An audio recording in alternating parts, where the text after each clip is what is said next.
all protocols previously observed. A very, very, very good morning to you all. 1 second, let me just get myself a little acquainted with the stage.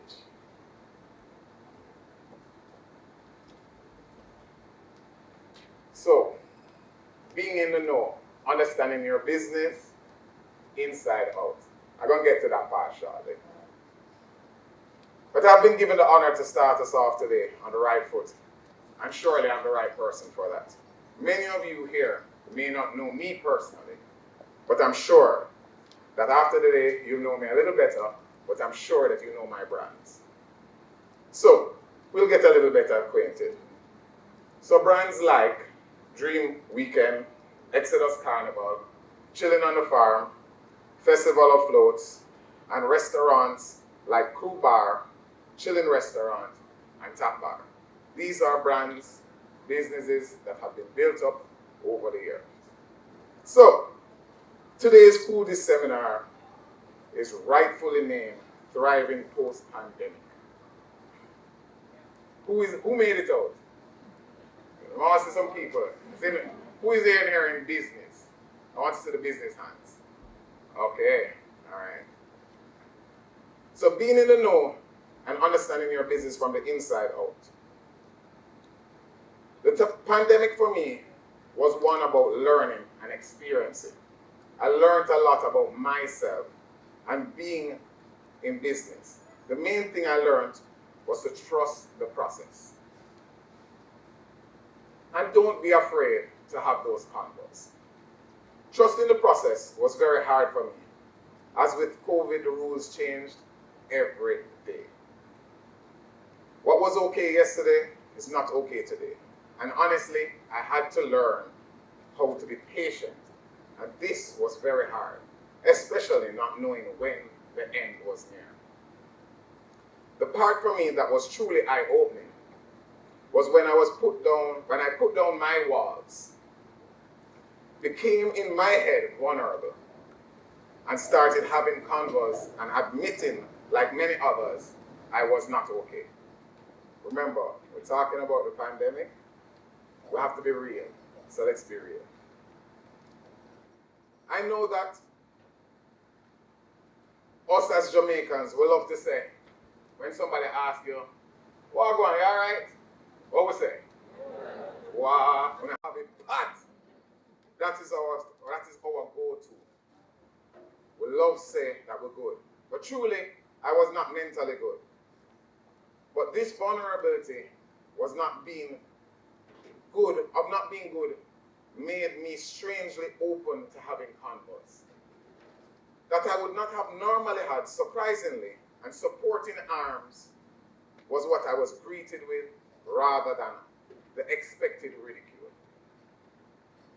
I share this part because I'm sure many of you sitting here may have had at times that worry about being open and people thinking that you are weak, that you are fallen off. But I can happily inform you that I am someone that was not good, embraced the not good, and asked for help. Majority of the good things that happened in COVID, in business, came from these opening up convos. Never be afraid to say you're not okay and you need help. These words to the right person will mean genuine support and guidance. When the pandemic hit, my main industry of entertainment, so that long list of the events, I know that this side might not know it, but this side and this side know the events part of it. This part know I know the restaurants. My main industry of entertainment was the hardest hit and still is in recovery mode. But when it hit, a famous quote from Winston Churchill sang out in my head constantly: never let a good crisis go to waste. With my creative and business mind meeting, I started trying to balance this mental struggle and the possible financial opportunities that may come from this crisis. Imagine every day you look at your bank account and you only see money coming out. Well, sorry, We all experienced it, huh? We all had these new COVID expenses that nobody had planned for. But with that, had to make a decision of either to survive or to invest. And that was hard. After digging myself out of my mental funk, I used the time to educate myself on what was happening. And by educating, I don't mean Twitter and CNN. I mean history. Looking back and understanding what has happened. All of what we had experienced happened already in 1918 with the Spanish flu pandemic. With my well-fitted thinking cap on, I started researching. What businesses thrived after this period? Because, best believe it, I was ready to make a shift. The word of the time was pivot. I hear it every time, pivot, pivot, pivot. I was happy to see that entertainment and food and beverage was at the top of the list. This was a great relief, as it meant I was still on the right track. And no major pivot was needed, just a little sharpening of the blade. Armed with this information, my focus was clear. I needed to be ready for when the light at the end of this very long tunnel comes. I've always focused on having more of a proactive business strategy rather than a reactive business strategy. In business, you have to figure out this part very, very, very quickly. Here are the differences.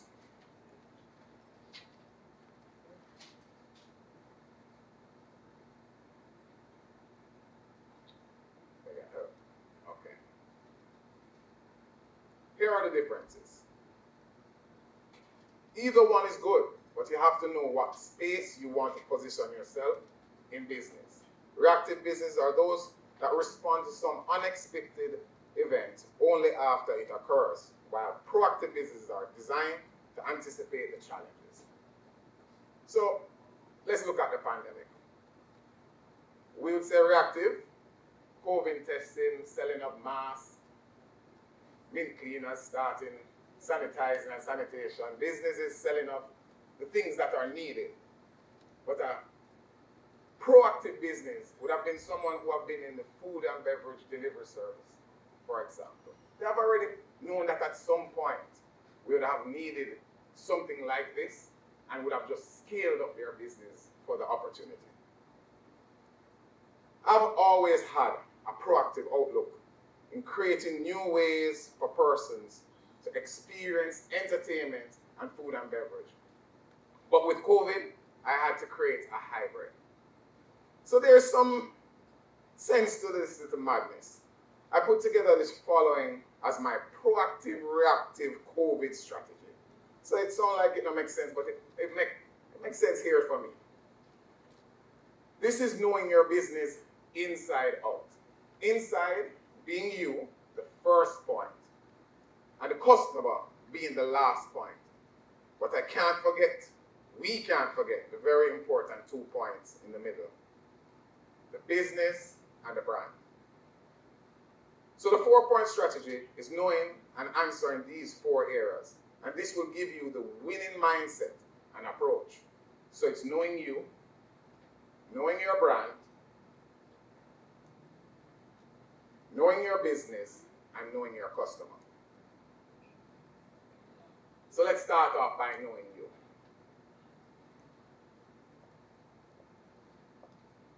What are your strengths? What can you do all day, every day, and you don't feel like you're doing work? I can talk on myself. I can sit down, I can research, I can be creative, I can plan out stuff all day. Give me that. I don't know. Anybody else can? Give me something that you guys learn in school and feel like you're creative, or what is it that you can do all day and feel comfortable with? Cook. You can cook all day. Kitchen now got too hot and feel miserable. Okay. Anybody else? Give me something that this side. Give me something that you do. Can do all day and feel good with. Sleep. Wait, oh. Cook. No man, they've gone with cook already. Give me something else. They can't. Okay. I love the kitchen. I love it. I love it. Shop. Shop. Ah. So you say we have to design a business for you now. You can shop for others. What are your strengths? You can do it all day, so that means that you'll focus on it and you don't feel like you're doing the work. What are your weaknesses? This is also very important. Sometimes we don't focus on that from the entrepreneurial and the brand perspective. What is it that we? So for me, it's like how Mr. Kelly is a numbers man. That's not me. I love to partner with Mr. Kelly based on that. But accounting, stock taking, don't give me that. That's not me. But this gives a good opportunity. Gives the opportunity for partnering, for hiring. So it's very, very important to know your weakness. And lastly, within this area of knowing yourself, is what is your win? Many persons may think right off the bat that everyone's win is money. But I tell you this, it is not true. For many persons, knowing that they have built something amazing that can help others' life and sustain their life is very important. Like for me, while the money is the reward, very important to them. It's not the win, it is the reward. It is not the win. A genuinely happy customer is more valuable to me than a profitable month. As many customers mean that we are operating properly and will ultimately lead to many profitable months. Again, these are the questions that you need to know, and the answers to them will only help you to understand your business inside out. Knowing your brand. So we're on to number 2. What does your brand represent? Very, very important. You have somebody like Naomi Garrett sitting down here. That is brand expert, PR expert. So, for the front row, I think that's pink. I'm colorblind. This, knowing your brand. What is it that your brand is known for? So, if I decided that, let's use me. I am slowly getting into, I'm happy that Nova put out their entrepreneur, but 2 years ago, 3 years ago, the only convo would be promoter. So it's very important that you understand, one, your brand. I know where I want my brand to go to. I understand where, and this is the second part to it, is understanding the perceived brand that you have. So I know what my brand is. My brand will never change. Probably it is that you just get it along a different part along the journey, but ultimately it doesn't change. But the perceived value of your brand and the position of your brand is very important, because you know what you need to do to get persons onto what is your true brand identity. And lastly on this one is your brand worth. I saw this video going around. I hope some people see it and I know that there are a lot of Twitter and TikTok inside the room. It showed a man talking about the value of a bottle of water at Costco, and then after that speaking about it at, I think it was at the movie theater. Anybody saw it? Okay, cool. So really we're just speaking about how the value of, if you're not in the right space, you need to put yourself into the space that you're valued. So over the weekend, I was fortunately but unfortunately in Miami. So unfortunate because Miami is expensive. But I went to the liquor store, just really and truly just understanding there's a new raid around tequila. So I wanted to understand what we see in Jamaica. We see a small amount. I wanted to understand it, so I went into the store and I saw an aisle that was probably about from right here to the end of the room, full with just different types of tequila. I was shocked. I went and I took up a bottle. It was well recommended. It was $60 for the bottle. I went out that night, went to a nice place, and I went and said, we were drinking that earlier. You know what? I want that bottle. That bottle in that nice place was $450. No, I didn't buy it. After that, we went to a place that you had to call somebody that calls somebody that calls somebody, and then call somebody to then call somebody. When we went to that place, and we went there, just out of curiosity, I looked at that bottle. That bottle was $1,200. The bottle hasn't changed. Content hasn't changed, the label hasn't changed, or whatever it is. But the brand associated with that bottle now, what those persons have put in, what they have worked hard for, associated with that bottle, is a premium. So it is very important that we understand when we put our brands. So when you guys reach to the stage that you have your brand and people know you, what you represent, you have to know what it is that that brand associated with their business values. Knowing your business, what will make your business fail? A lot of us do not know that. A lot of us go into businesses and we don't know that thing that will make it fail. So let's use food and beverage. I know that not managing my inventory, I'm going to fail. Because it don't matter how much money coming in, if you're not making sure I'm managing what it is that is being used properly, income without managing expenses and without, it doesn't equal profit, never.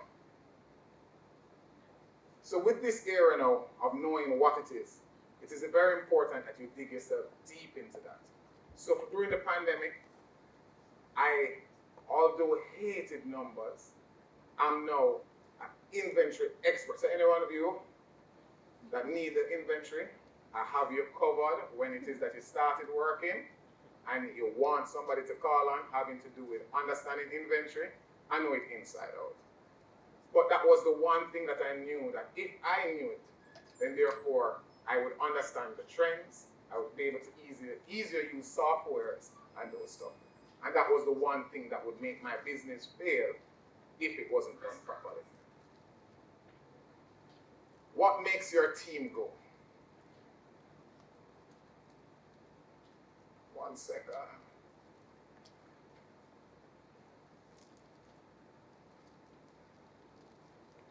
What makes your team go? Knowing your team and supporting them. You can't do it all. And you have to be willing to partner. Either you hire persons who are going to do a good job and you train them properly, or you partner. Don't be afraid to partner. Knowing when to let go. This is based on your team. There has to be a point when the business is no longer about you. This is just a fact. It cannot be about you all day, every day. You have to have your team vested. The last one is very straightforward. Because we know without customers, there is no business. Knowing your customer. What are their expectations? What will have them feeling content in supporting you constantly? Customers have options.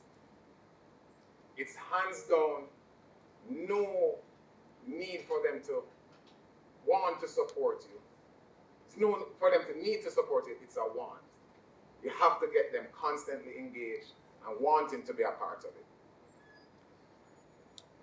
What are their expectations? What will have them feeling, what will make them stay loyal? In Jamaica, this one hard. The reality of it is that we as a country, we're hard for please. As people, we're hard for please, and we're easy for load out. We have to find ways to get to our customers before they get to social media. That's one of the things that we have to face with now. Sometimes we'll do it, and sometimes we'll win, sometimes we don't. But it's very important to find out those things that will keep them loyal. Keep engaged with them. So put in mechanisms that will have the conversation. Suggestion box, if it is register for Wi-Fi that you can have an email to have a conversation. or if it is just simply just putting in persons in place who can manage that. Knowing why they support your business. Is it because of the type of business that you do, how well you do it, the location, or is it just because you're just priced affordably? By knowing those things, it helps you to know what position to put your business. Knowing these 4 areas made me realize that what I was doing was in the right direction. Because if I was not able to actually know these and feel confident, then this would mean that it would be time for me to, as Jamaicans say, pack up shop. The important part for me in surviving the pandemic was that I knew what I had to become. A better person for myself and for my business. After the pandemic, I was ready and I was armed with the tools. And my main thing I focused on was learning and understanding the business operationally and being a better leader for my team. It's very important to know that anything that you do should be scalable. This will give you the growth and the freedom. Because, let's be real, KFC wouldn't be a mega brand if it had 1 branch. So, it's very important that what we're doing, it doesn't have to just be about you, it has to be about a team, and it can be scalable. True success is when you have freedom to do the things you love, when you want, and this tale of being a slave to the business is an old story, and it's no longer the way of food and beverage in Jamaica. The focus should be on building up your team and having them just as vested in the success of the business, brand or product. Your team members should see the opportunity to grow. They should see a way that their dreams can be realized. And once you have accomplished this, your team will become ambassadors for your brand and business. I would like to leave this food for thought. We should be more like farmers as entrepreneurs. Focus on the planting, the growing, the nurturing, and the nurturing process so that we can enjoy the harvest. In wrapping up, you have to know your why you're doing this business or brand. If the key is knowing your business inside out, then you first of all have to know why. Do not be afraid to have those hard convos when you're feeling vulnerable and need some direction. Never forget you. Always be true to yourself, your personal brand, and how it reflects within your business.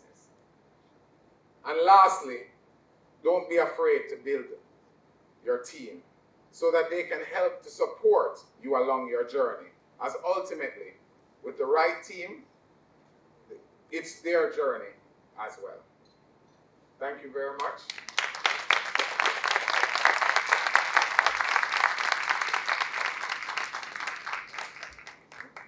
Well,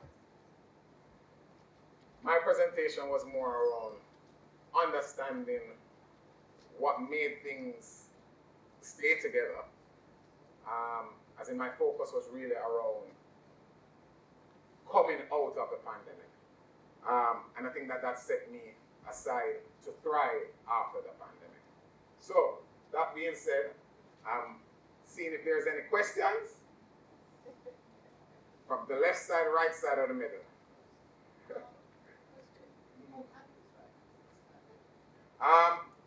With the tools, very good. The reality is that food and beverage, it's on the up. And if you haven't seen it, nobody's eating in, they're eating out. With the restaurants, they're doing good. And with now understanding my business better and understanding what makes it work, it has thrived. Thank you.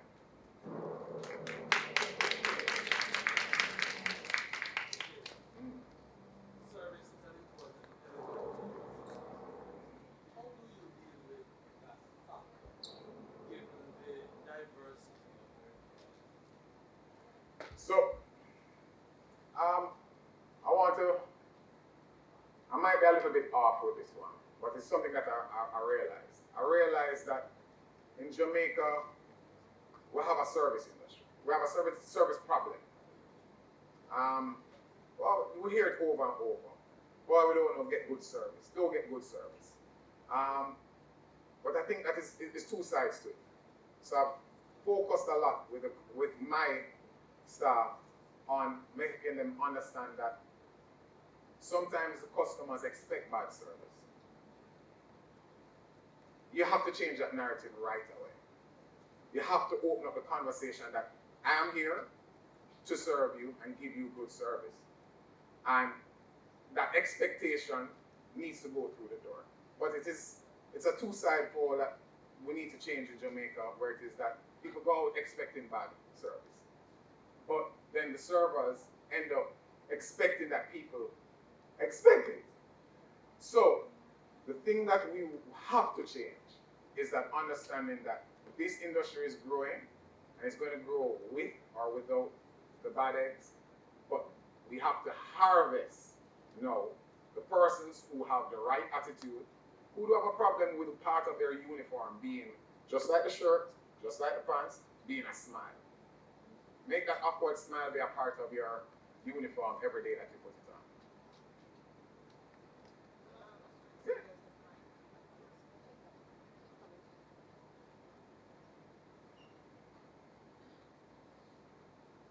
Service is definitely a very important part of any process, of any service business.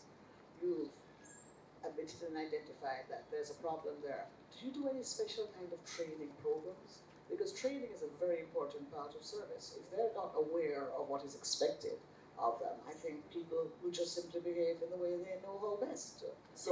And what about salaries as well? Are we paying well? Well, I definitely looked at, so let me use my most recent. Top Bar, recently opened in Devon House.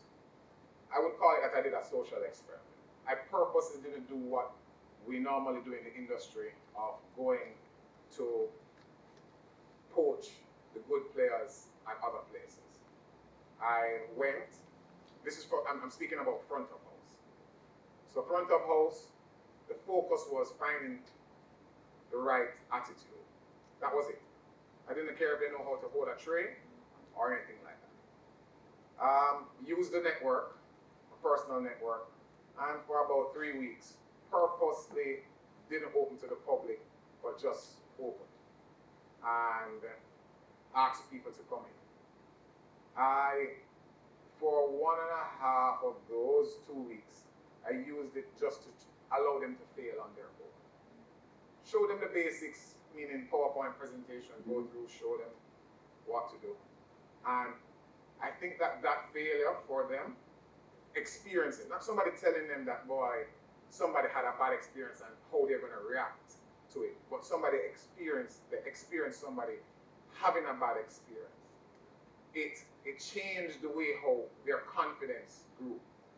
And what I can definitely say now, the staff there, one of the things that people might say that, boy, the food might be off a day. We have that in food and beverage. But there's nothing that anybody can say about the team that's there. The team that's there, they have been tried, proven, and they love what they're doing. And because they went through it with me, they saw the stuff on social media, they saw people trashing us, and they saw it and they felt passionate about it. No, can't my business. And they felt like it was theirs. They changed. I can tell you, my vision has been the same, of creating an atmosphere that's fun with good food. But they then saw the vision. And that social experiment, where it is that I benefited, because as I said, there's no such thing as bad publicity. TikTok ran wild with it. Everybody who is a blogger, a reviewer, went through and did good and bad. But what it did was allow for the team to get on hand, on point training, but at the same time, I got marketing out of it. And they got to be vested into the business because they felt that hurt. They were feeling like they were being called out. And they improved, and right now, I have a very, very good unit. Fantastic. That's great.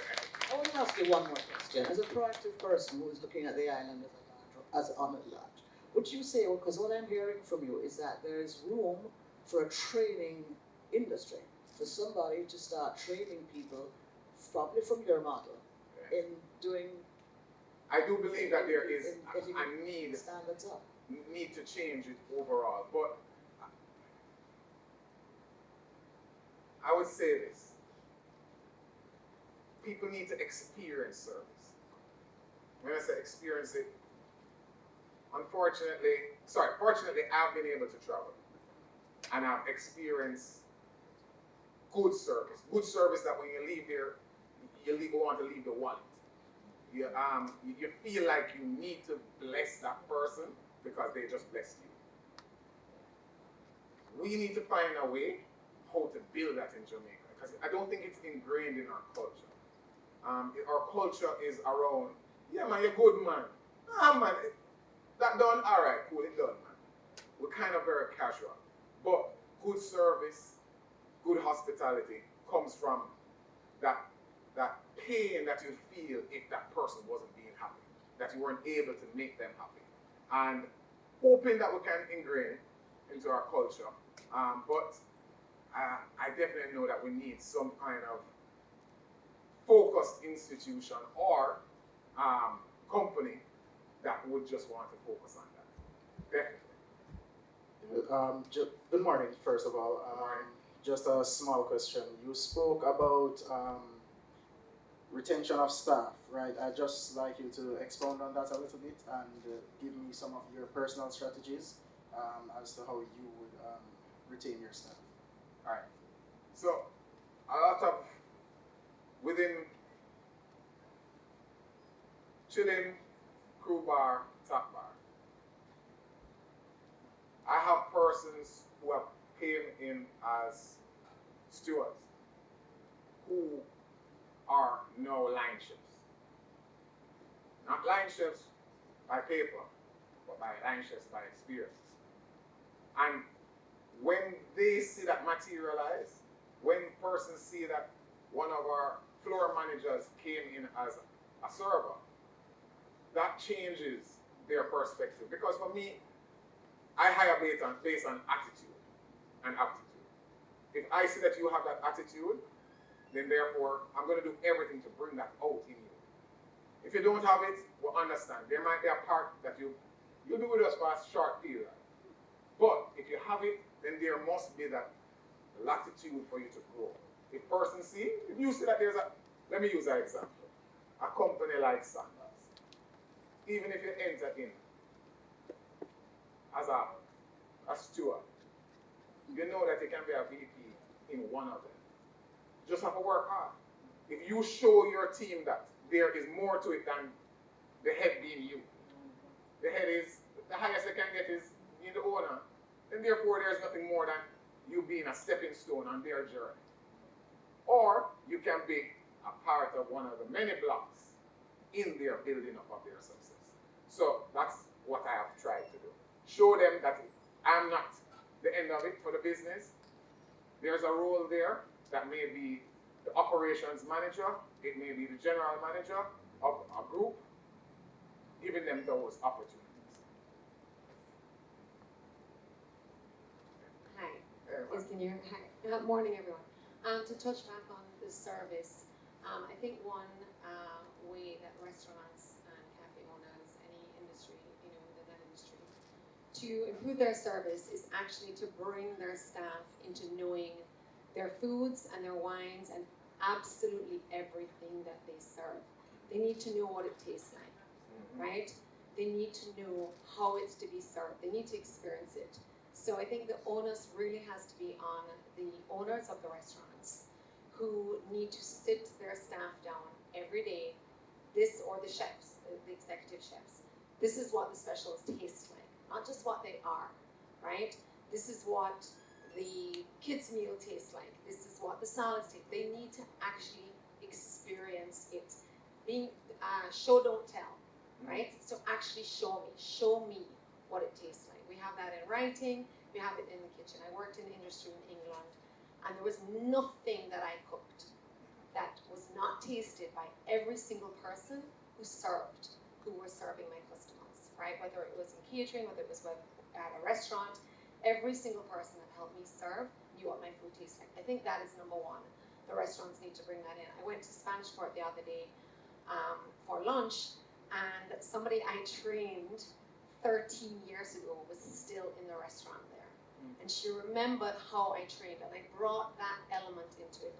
So I do think that it is something that they need to experience it. And if you experience it, you will give better service, because then your whole self-esteem rises. And if your self-esteem rises, you will want to push that on to customers. Definitely agree with that. Definitely. Good morning. Morning. So I've heard you spoke about your brands and how you have made it through COVID. But what coping mechanism did you use throughout COVID to be where you are today?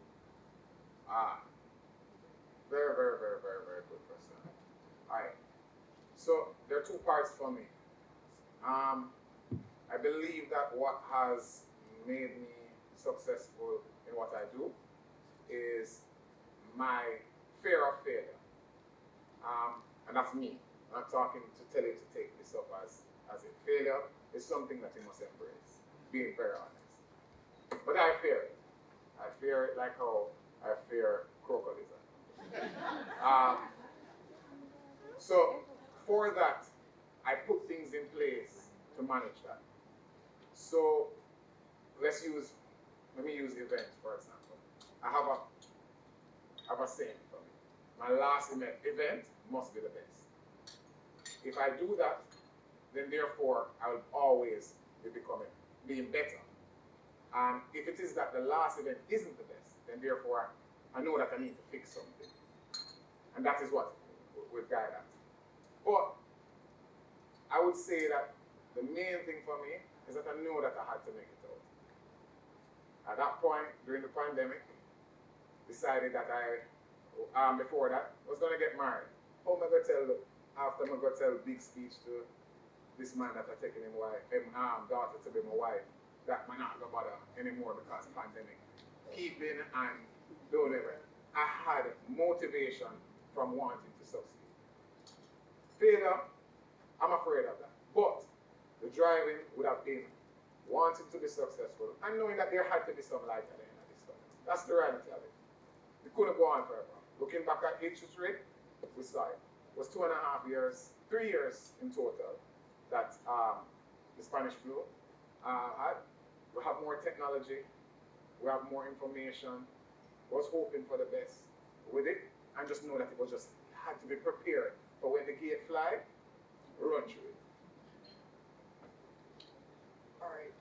Good morning, everyone. Morning. I heard you mention something about attitude. No, I know for young people or young adults nowadays, their attitude is fast money, right? But what advice would you give to young adults or young people who want to go through the struggle or go through the stress of operating their own business? What advice would you give to them? Learn it. The thing about it, the fast money thing has always been there. That's the reality of it. Fast money, I think that social media has just made it a little bit more clear because you're seeing what somebody else doing over there. But fast money has always been there. It's nothing new, it's just more behind. The thing that we have to put out there more is being able to take some step backs and work within an industry. I know Naomi Garrick from not being Miss PR chick extraordinaire. I know Naomi Garrick because Naomi Garrick convinced me to work at RETV when I was doing business. I was in my family business, working. And I left that to go and work at RETV at the time because I was guided in the right direction. She saw where it was that the network that she was building at that time at RETV. She saw and also knew what I wanted out of entertainment, overall, my vision for being in hospitality ultimately. That being at RETV would give me the network that was needed. Hands down, that changed everything for me. 5 years there, the persons who are the major players now were there in the gutters with me. When we and Naomi was doing, Naomi and I were doing high school tour. Now, I have met persons as brand managers, young brand managers who remember me running up and down, lifting up box and making it happen with the artist. So it's not like they're saying, oh, you have gotten lucky. They see the journey. So the thing that I'd say is this. If you're serious about it, show that you're serious by just putting yourself in the position to be in the space. When I was working at RETV, I took a big pay cut. When I say pay cut, I mean pay cut. Real pay cut. Not COVID pay cut. Like, as in family business, earning well, but that wasn't what I wanted to do. So I'd say this to you, position yourself and take a jump and just say, hey, I'm gonna work for you for 2 months. Let's make sure I can eat some food and reach at work. See how much people will take you on. I can tell you this, if somebody gives me that, comes to me with that kind of mindset, I know that that's somebody who should be able to be molded into somebody great. Good afternoon. Good afternoon. So we began this discussion speaking about the proactive and reactive methods of business that you employed during the COVID pandemic. However, as we saw that COVID and everything else that has happened after was very unexpected, and everybody met those challenges with a very new perspective because this was not something that we had previously dealt with. What changes are you expecting to see within the next 5 to 10 years within the industry as a result of what has taken place so far? Alright, so that's a good question. The changes is that people are going to, let's just speak the food and beverage straight. People are going to be going out and dining more, wanting a better experience. It's just a fact. So, with it being that this is a better experience, we have to elevate the experience. Because the money is not that we're making more money and we just want to have it and be disposable. So what will end up happening in the industry, the experience within food and beverage, I think will become very, very elevated. Not just elevated meaning price-wise, elevating the service, having to do with the details that we're starting to focus on that create that experience. And so then we also are aware, we're living in a digital age that persons want to make memories and they want to capture things. So with that, the overall experience should be a lot higher after. And that's the anticipation. Final question for PJ. Good morning. Good morning. So prior to COVID, your events in the entertainment industry were always booming. And then after COVID, you just came up with this Festival of Floats, and based on the social media reviews, it seemed as it was a success. What were some of the practical steps or some of the challenges that you faced in the strategizing process, and what are some of the lessons that you would share with us here today as to post-COVID versus after COVID? Well, post-COVID versus prior to COVID. All right, so that event didn't just come about. That was around for a long time before. It just became a lot more public with some stuff that happened with it. But on what I can say is that it showed the importance of brand. The reason why you probably just found out about it at that point was because the persons knew the brands that they could put their money up to. So I use an example of an event. I'm going to use 2 examples. Festival of Floats, for example, was pre-sold only. You know what it had to mean for somebody to take up them good money to go put up a party between with the pandemic still in effect? It had to be trust. They knew that there would have been things in place. They know that they would have had a great experience to then purchase it. So that's one part. And then I speak to the brand having to do with Exodus, for example. During the pandemic, it was clear. There was no events that would happen. Carnival would have to wait. While there were a lot of people who had things to say that, boy, I should have done a refund and those things, the majority of the supporters were like, no, I want this to come back. I don't want you to fail. I know that if it is that I'm asking for a refund on this the costumes are made. So what happened was the trust in the business to come back was there. So out of it, we found that building the brand and building the customer trust was very important. So that is what it will allow now for us to create new brands, create new opportunities, and also get more support.